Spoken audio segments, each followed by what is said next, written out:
আমার স্বপ্নে দেখা রাজকন্যা থাকে 7 সাগর আর 13 নদী পারে। প্রেমের টানে 7 সমুদ্র 13 নদী পাড়ি দিয়েছেন রাজপুত্র।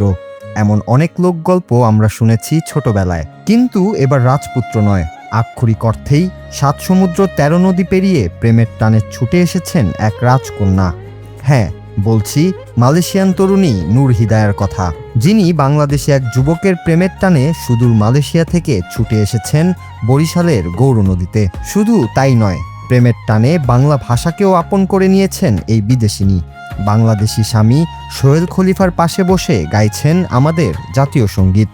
আমার সোনার বাংলা, আমি তোমায় ভালোবাসি। এই দ্বিদেশীয় প্রেমের শুরুটা ছিল বেশ ঘটনাবহুল। জীবিকার তাগিদে 2011 সালে মালয়েশিয়ায় পাড়ি জমান বরিশালের গৌরনদী উপজেলার বাসিন্দা সোহেল খলিফা সুমন। পরবর্তীতে সেখানে ব্যবসা শুরু করেন তিনি। সেখানেই সামাজিক মাধ্যম ফেসবুকে পরিচয় হয় মালয়েশিয়ান তরুণী নূর হিদায়া নূর হিসামের সাথে। প্রথমে বন্ধুত্ব, তারপর প্রেম, এভাবেই এগিয়ে যাচ্ছিল তাদের সম্পর্ক।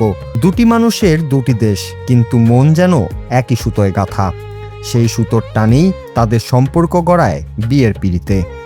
2024 সালে মালয়েশিয়াতেই অত্যন্ত আনন্দের সাথে সম্পন্ন হয় সোহেল ও হিদায়ার বিয়ে। পরিচয় হয়েছে প্রথমে ফেসবুকে পরিচয়, ওইখান থেকে আপনার শুরু হয় SMS, পরে শেষে ওইখান থেকে দুজনের কথাবার্তা হয়। আমাদের সম্পর্ক হলো বিগত 1.5 বছরের।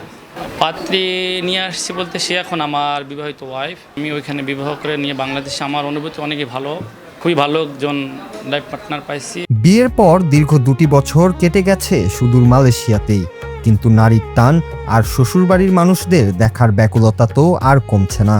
তাই এবার পবিত্র ঈদুল আজহা বা কোরবানির ঈদের দিনই স্বামীকে সাথে নিয়ে বাংলাদেশে পা রাখেন এই মালয়েশিয়ান মাল্টিন্যাশনাল বধূ।